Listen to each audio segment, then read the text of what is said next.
I'm spending my whole weekend in my pajamas. The whole thing for me is I'm trying to save you time, money, and energy. I have got a PhD in money. So, like, what do I care what some random person on the internet thinks of me? A new year, new me. You gotta have some fun.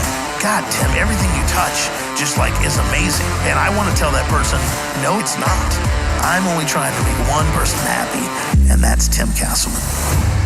What's up, everybody? Welcome to Tim Talks. I'm your host, Tim Castleman, with Sometimes Sue. We are still here, stuck in Cuba. By our own free will. Maybe we're never getting back to the mainland. Maybe we're falling in love with Cuba and the Cuban people. We had an amazing meal last night. What was the name of that place? It was called Eclectic. I think it was meant to say eclectic. So eclectico or something to that effect. This is white people Spanish, but I think she's right. Spanish.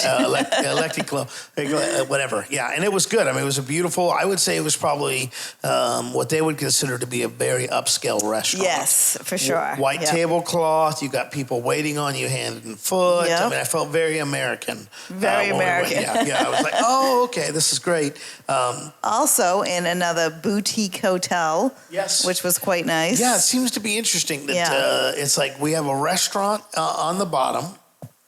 We have the hotel, obviously, and then we probably have a bar up top. So it's like three ways for that one property to make money. In fact, when we walked in there last night, we were like, hi, we'd like a room. I said, do you have room? And he goes, oh, we have no rooms available. And it's like, no, I'm sorry, I meant room for the restaurant. And he was like, oh, okay. Oh, right, yeah. So actually had a phenomenal meal. Yeah. Definitely reminded me of being back home as far as great selection of food. Had lobster, which I wanted to try out. I'm not a seafood person, but I was like, well, let me check it out. I'm not the expert. I would defer to Sue on it, but I thought it was very good. Despite it was okay. Yeah. Not as good as Sue's lobster, but no, well, it was good. Not. Yeah. So what would you have done different with the lobster? I probably would have smothered it in melted butter. Yes, she mentioned several times the lack of butter, which I don't think I've seen butter offered. It's weird. Like, I haven't seen butter and bread offered anywhere. And last night was the first place that actually had wine where you could order it on the menu. Yeah, because most places are like mojito, beer, that's it. That's all you get. Or rum. Yeah, rum. Lots of big on the rum. Yeah. No, I think it was good. I think the lobster, obviously the lobster here is a little bit different than the lobster I'm used to. I think it was perhaps overcooked just a tad, just a little itty bitty tad, but it was great and it was huge. I mean, it was very filling. I could have start calling Sue the lobster diva. I didn't realize there were so many requirements to doing. Yeah. Although I also like I like a nice baked stuffed lobster. So this was obviously I'm assuming boiled. Or steamed, but you might like a nice baked stuffed lobster, Tim. I'm sure I would love anything. I was just happy that we got great food, great service, everything like that. Service but again, I think that's probably the first time I've eaten lobster in years. Yep. Well, if I can ever get you to visit me in New England. And how cold is it in New England right now? It's how many very cold, yeah. Well, you can visit in the summer, of course. Yes. We will definitely work on doing something like that. Last time I went to the Boston area for some hockey games. It was a great time, and it was awesome. But it was cold when you came, because you came in March. Fucking cold. When we have our infamous St. Patty's Day parade. Yes. Which is very crazy. Yeah. But one of these days, summer in New England is quite lovely. Yes. Okay. Well, we'll definitely have to check that out. So we did that last night. Yep. Tried to go into a grocery store. Got yelled at? Yes. Yeah, it was closed. And I'm not even sure we can shop there because... I think it's the National Grocery Store. I think you're right. So unless you're a Cuban citizen, you can't go in there and buy things, which, hey, we're not trying to upset anybody or anyone. We're just like, oh, okay, we didn't know. So everyone here's been super helpful and friendly and kind. Very friendly. Yep. It's just been a great trip. So we're chilling on a rare relaxation Sunday. We don't have anything planned for the day, and it's driving Sue mad. No. It is. I can tell. I just want to go get my coffee. She's anxious. She wants to go get coffee. She wants to, and I'm like, let's go get coffee. Well, let's wait. So I was like, okay, well, let's record a podcast because hopefully by the time that you guys actually are listening to this podcast in real time, if my calendar's correct, it'll be in the middle of March.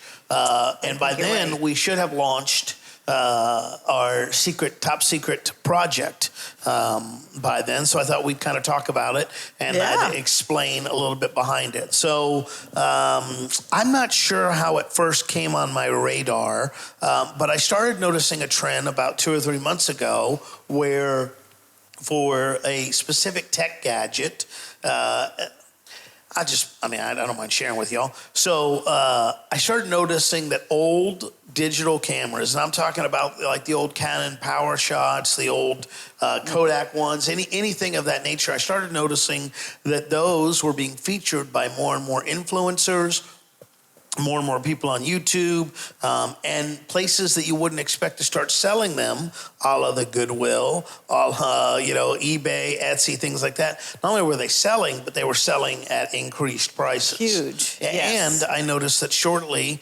or in rapid succession, I should say, that those prices continue to elevate and escalate up. And I was like, well, I'm a pretend photographer who has no talent or ability, so why don't I grab a couple of these and check them out? And I was paying like $60 or $70 for cameras that were 10 plus years old. Oh, so you've already purchased a couple? Yeah, so I bought a couple just for my own because I was like, oh, this seems like an interesting idea. Let me try it out.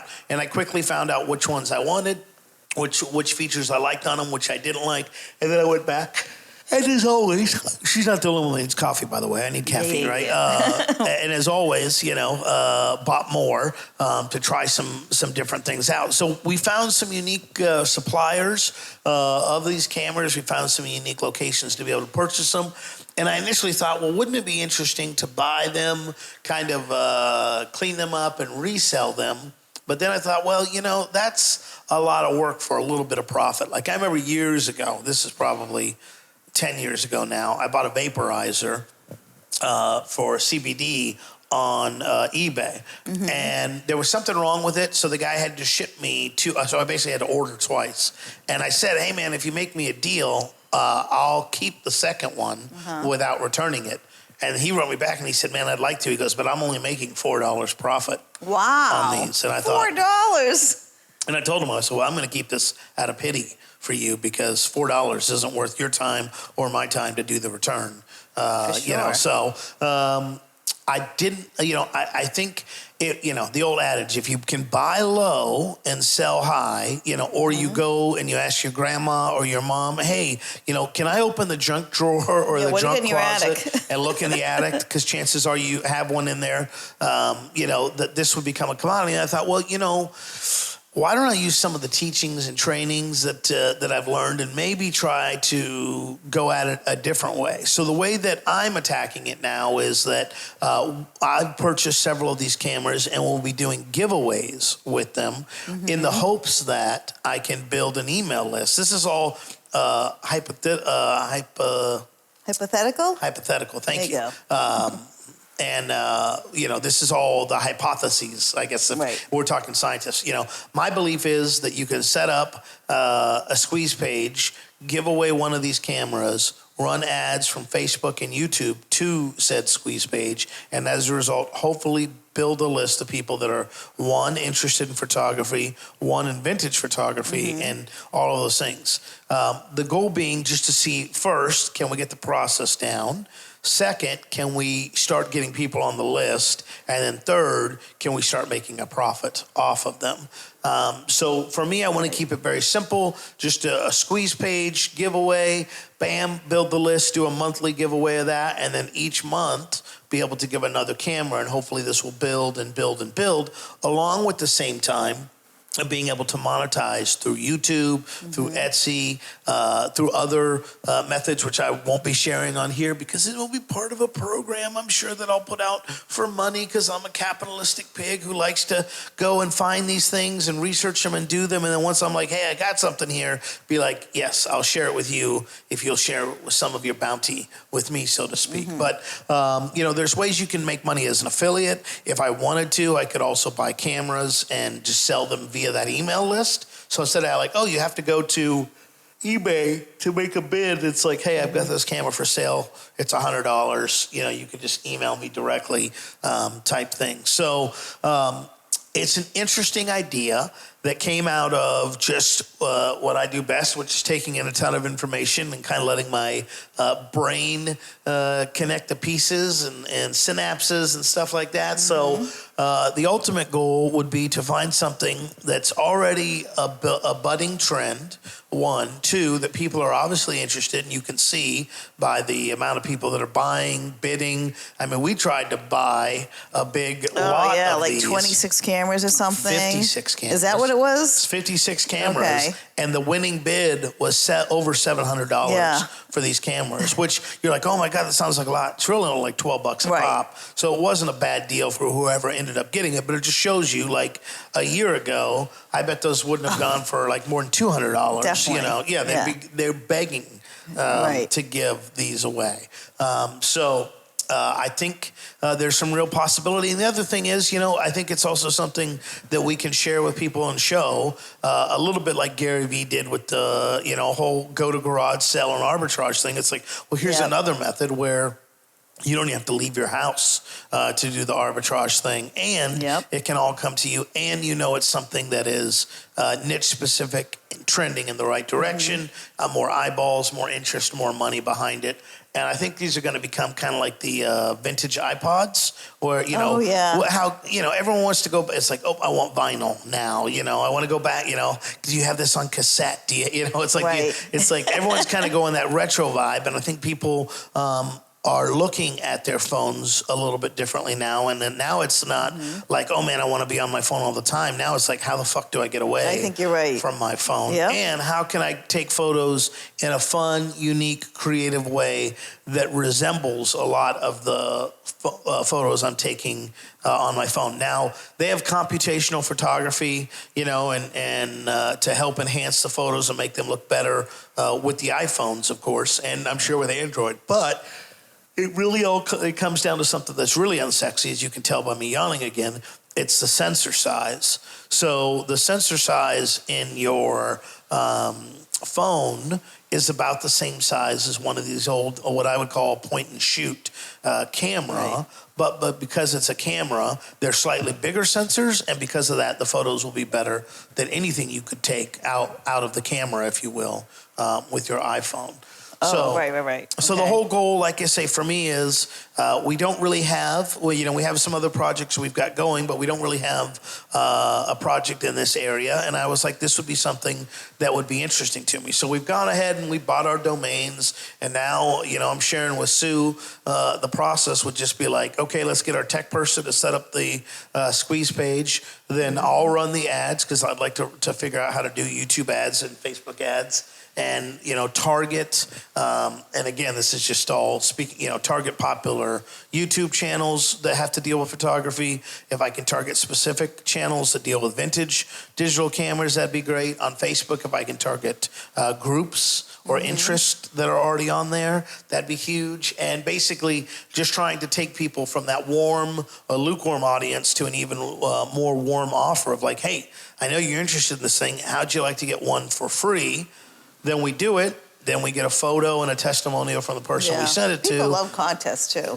So that people can see, hey, this is a real legit thing that we're doing each and every month. So the cost would only be the cost of the camera, obviously, and the cost of the ads. But again, when you figure we were going to spend $700 for 56 cameras, it's like, well, I wonder how many people we could put on a list for that same amount of money. Now, going back to the cameras, you said you bought a few cameras or whatever. Did you actually, first of all, did they all work? They all worked, yes. Okay. 3 out of the 4 of them were in pristine condition or in good condition, and I paid heavily for that. Okay.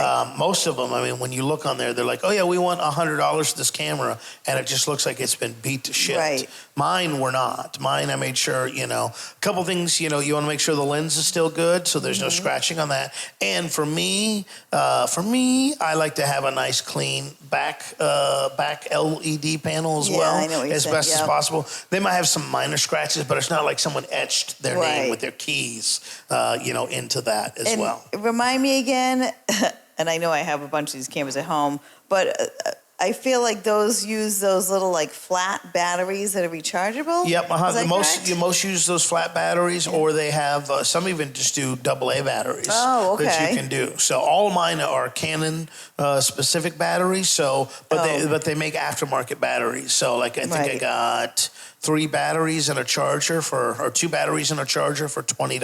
Wow, nice. For one of them that didn't have backups. So your cost really is in the unit itself, and then for me, I would just get aftermarket batteries that are cheaper, work just as good, and like the one charger I have is a multi-charger, so it will charge up to 3 at a time. Oh, nice. Versus 1 at a time. I gotcha. Kind of plugged in there. Oh man, you got my photography thing going. I gotta go when I get back from this trip. I'm gonna go through all my old cameras. Well, and I also think I have one of those Nikon. What are they? Cool shots. Yeah. You'd be shocked, and just if you're like, well, I have one of those. Type it into eBay and see kind of what it's going for. And didn't we all have something like that? Yeah, I mean, we all bought them back then because that's what you did before camera phones was.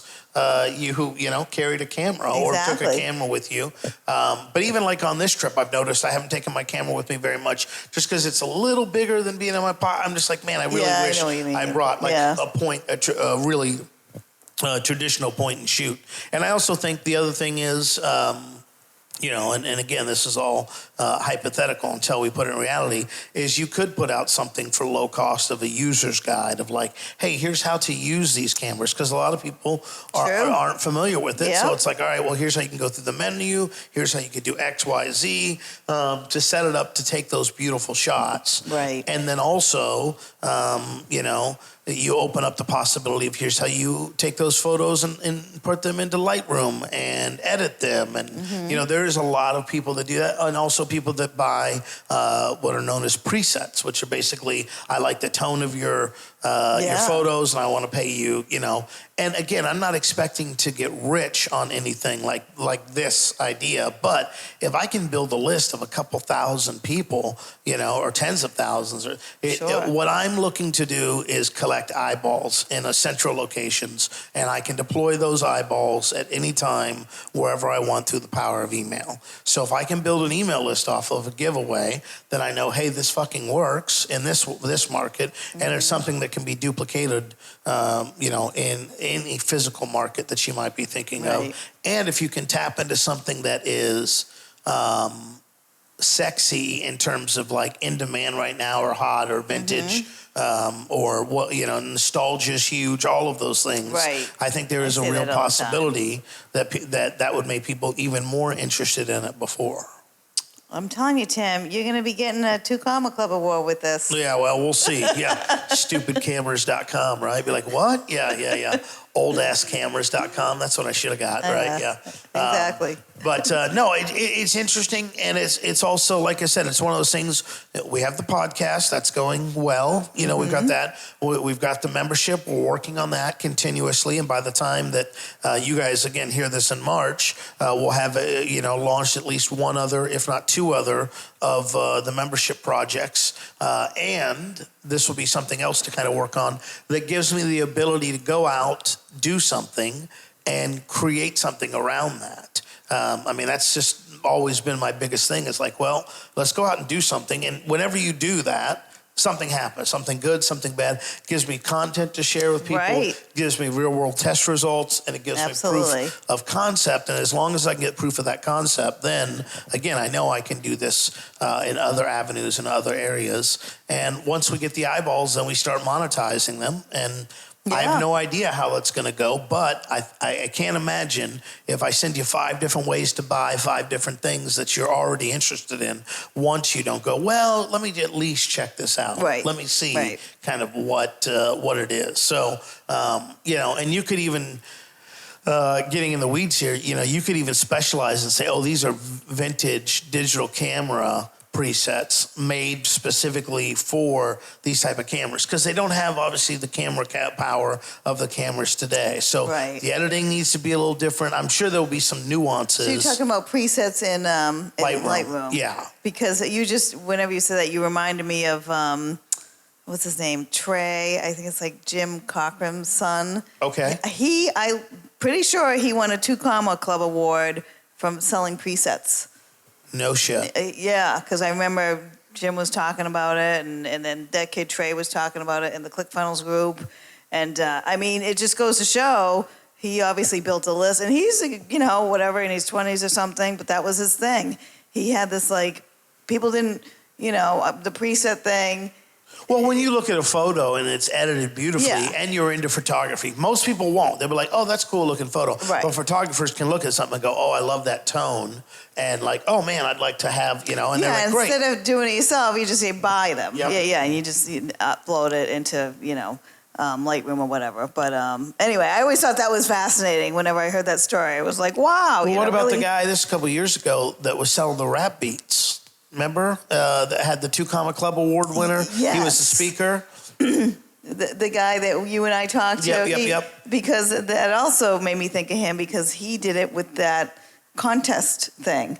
It was all about like, he had that, I might have been one of those Like contest software. Domination or something like that? One of those, maybe? I think. But Okay. I think like that was how he ended up getting everybody onto his list, and it was through this contest. I think it was one of those, those contest things where you're like, you get more entries if you share it and like tag a friend, that kind of thing. Yep. Anyway, fascinating. Yeah, I didn't know about the preset. If that is, that makes me very happy because that tells me someone's already doing it out there. Mm-hmm. And if they're already doing it, then what can I do to learn from the masters, so to speak. So it's an interesting project. It's a fun project. We'll put some time, energy, and money behind it, and we'll see.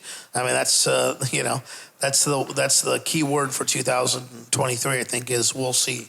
We'll see. We have we have a lot of hypotheses. It's like this is what I believe, this is what I think, based on what I've seen from other people. But we'll see what it's really like in practice. And again, ultimately, it gives us something to be interested in, excited in, to do, and to report back on it. And it's not like we're creating something, a product out of thin air. It's like, nope, hey, this has shown real world viability. And here's this step that I took, and that step, and this step, and all of those things from here on out. So I'm excited about it. This is something that I'm like trying to like hold myself back on, because if it was up to me, we'd be doing it right now and getting all this stuff done. But like I said, we've got to get the money making operation side of things working well enough so that when we decide we want to do these little side projects, we're not abandoning our ability to make money. And we're not stressing about the money that we're going to have to put behind this. Like I said, that $700 that we were going to put towards digital cameras, I think we're going to put towards ads. And I would imagine, if someone wanted to get started in something like this, I think you could get easily started for $1,000, well under $1,000 if you were doing it yourself. If you're going to actually buy the product and do X and do Z, $2,000, $2,500 to at least get that initial test result and the ads going. Yep. And I mean, the biggest thing is going to be the ads cost and the cost of the giveaway product. Right. Luckily I've already paid for the giveaway product. I use them, as far as myself. So it's just like, okay, out of these 4, which ones do I want to give up? And I've even bought one that has everything. It's got the box. It's got everything original in it, so it's like, okay, cool. So this is the one we're going to give away. Yep. And that one cost me either $120 or $100. I can't remember. But so I spent some good money to get to that point. Nothing wrong with that.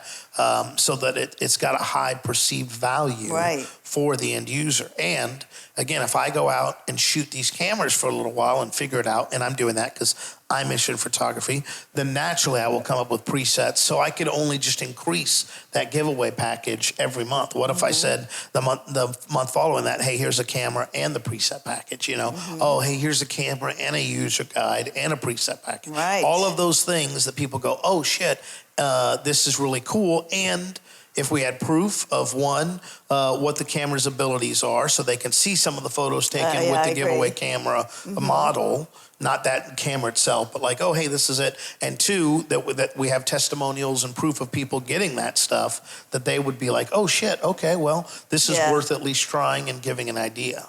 So really excited about it, really interested, really curious to see what happens.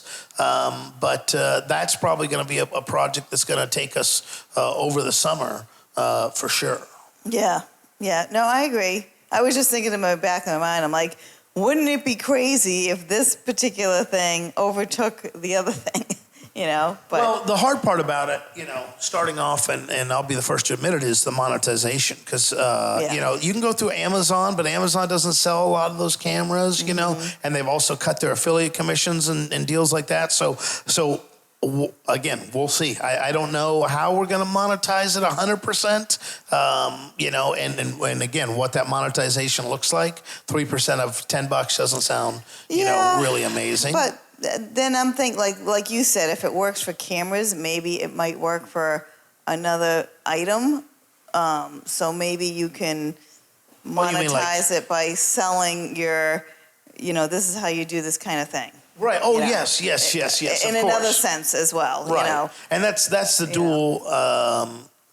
That's the dual side, or that's the other side of the coin that I always look for. It's like, how can I do this? And then because I like to teach and learn things and teach things, it's like, how can I monetize it on that end as well? And I think if I could go to people and say, hey, here's how you create a big list without having to come up with your own product, without having, it's just a giveaway method. It's like, all you got to do is run ads, and you have happy people that are opening your emails every time because they're trying to see, hey, did I win? What's going on with this contest? Deal, things of that nature. So we'll see. Again, 2023, we'll see what happens, but it's something that when we get back from the great Cuba, we will be putting some force and effort into that in between our other projects to get them up and running so that I can start running ads immediately. And luckily, I've got some great friends that are killing it with both Facebook ads and YouTube ads. Going to hit up Justin Sardi, talk to him about my idea and be like, hey, how would you recommend I go about this? So really being able to learn from people who have already done the bits and pieces that I'm combining in to make something different. There's so much exciting stuff ahead. Yeah. We'll see. and the most exciting thing for Sue is we're going to finish this podcast off, even though I'm sure it's a small one, so that we can go get her coffee. That's going to be very exciting. Yes. I'm starting to like Cuban coffee, I got to say. I'm sure it has nothing to do with the very handsome guys bringing it to the table every time. Oh, those guys last night, Tim. Boy, they were all, they had that white. I said when they smiled, you could see that little ding in their teeth, see what's happening to Sue? We give her a few days of sunlight, and all of a sudden she wants to become a Cuban citizen. She's going to renounce her citizenship and join up with the revolution if she's so untaught. So we're going to go out and have some fun. Appreciate you guys listening. I'll keep you updated on this project. It won't be weekly. Hell, it may not be monthly, but periodically, especially. Hint, hint, if you leave a comment and you subscribe, and I know people are out there that want to know more about it, then I'll talk more about it. I keep throwing these fish hooks out there, and seeing what you guys are interested in hearing more about. But I need you to tell me, hey, talk more about this, stupid. Hey, tell us more about this. Let's do this. Whatever it may be. I need to know ultimately what it is that you guys like hearing about, and what is the shit that we can just, hey, miss me with that updates. Although we won't be missing you with food updates anytime soon, because that's our life, and that's the life that we're currently living when we're not in the pursuit of happiness known as Coffee for Sue. So we're going to go back to the same place, I think, that gave us the cigar the other day. That seemed like a great place maybe we'll get another cigar. Maybe he's got another one waiting for me. Thank you, senor. And have probably have lunch and coffee and all those things. Now that we know the menu and we're practically Spanish speakers, we should be able to figure out what it is they're serving and selling at what time. Oh, at that place with the cigars, gosh, I kind of forget. Since now we know that it's not appetizers that we're ordering. That was our thing. We were ordering appetizers instead of entrees. Which I think is like entros. Entrees are like appetizers. Right. And then I forget what the word is for mains. It looks like entrees, but it's really appetizers. So it's like, oh, okay. They're just trying to confuse us evil white people here. And by the way, that is a joke. I want to be clear. Like, everybody here. We love it here. Has been extremely extremely frustrating. Very, very nice. Or extremely frustrating. It's been extremely nice. Yes. No frustration, no anger, nothing like that. So any fear you may have, and that's the thing, that's another thing of why I'm here. It's like people I know, like when I tell my parents I went to Cuba, they're gonna be like, what the fuck did you do that for? Yeah. What's going on? Weren't you scared the whole time? And I have friends I know that are gonna be the same way. Oh my God, aren't you scared of that? And it's like, right. Have you ever been? Like, did you put your boots on the ground and seen what it's really like? And it's not at all. Like, they're very, very well. We met a couple from Australia last night. Yep. And I will say this was our amazing Airbnb host was a recommendation of the place last night. And out of all of them, she put, $4 signs next to it to let us know, hey, this place was expensive. And I'm not saying that it wasn't, but 2 plates of lobster, right? 3 drinks for one of us, me. The appetizer. There was a lot on the appetizer board. Yeah, and also for me, another drink. So it's just like one of those things, and it was $88 US. Right. Which would that's what lobster would cost you almost at one place back home retail. Oh, yeah. At a fancy restaurant like this. Right. That's what you're paying per head there. So the food cost isn't expensive as you think. The people are super nice. The weather is fucking phenomenal here. It's been gorgeous. Like, it got overcast yesterday, and we both were like, it's a little chilly. Yeah. And it was like, maybe 76 instead of 78 type thing. So we're having a great time getting to catch up, getting to work through these ideas, getting to record these podcasts for you guys. So I really appreciate you listening and allowing us to do this fun stuff. We'll continue with our adventures locally here, share more, and look forward to the next episode of the Tim Talks podcast. Hopefully not recorded on a telephone line, through some type of correctional facility. So thanks for listening. We'll talk to you real soon. Don't forget, rate, review, subscribe, help your boy out. Let me know you're out there listening. As always, we appreciate you.